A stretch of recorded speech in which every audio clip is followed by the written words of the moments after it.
Bonjour, je m'appelle Stéphane Vermette et je veux vous partager que le Comité des nominations de l'Église unie du Canada est à la recherche de bénévoles pour ces comités. Aujourd'hui, j'aimerais attirer votre attention sur le comité chargé du respect de l'équité pour le 45e Conseil général. Le Conseil général de l'Église unie du Canada se déroule tous les 3 ans. C'est un rassemblement de délégués d'un peu partout à travers le pays pour prendre des décisions quand même assez importantes pour l'ensemble de l'Église. Le prochain Conseil général aura lieu en 2025 et le mandat de ce comité pour le respect de l'équité a pour but de garantir une pleine participation aux activités au Conseil général pour les personnes qu'on pourrait appeler minoritaires, faute de meilleurs mots.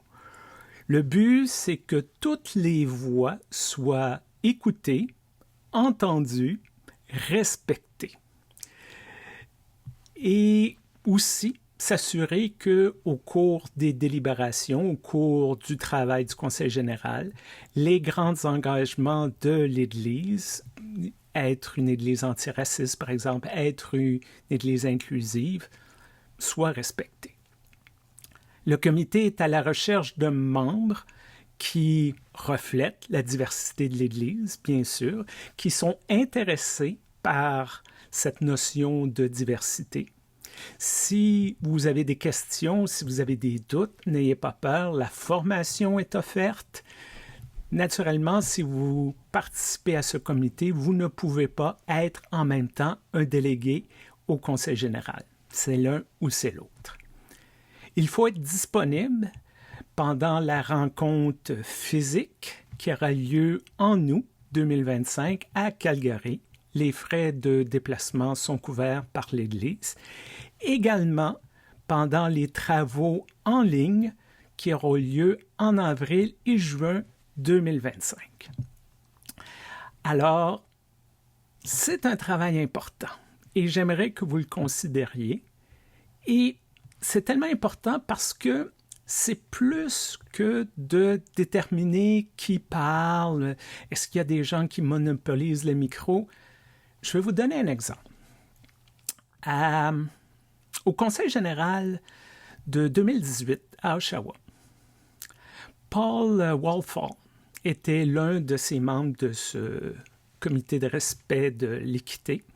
C'était à la fin du Conseil général, les gens étaient prêts à plier les bagages, puis de retourner à la maison, puis passer les motions de fermeture et tout, et tout, et tout. Et Paul a offert une réflexion un peu plus large sur le racisme à l'intérieur de l'Église.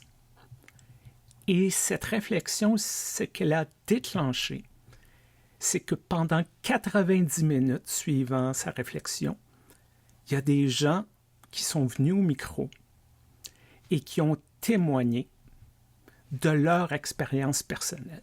Des gens qui n'étaient pas caucasiens, des gens qui étaient en situation de handicap, des autochtones, et ainsi de suite. Et ces 90 minutes-là ont libéré une parole. C'était difficile à entendre, bien sûr.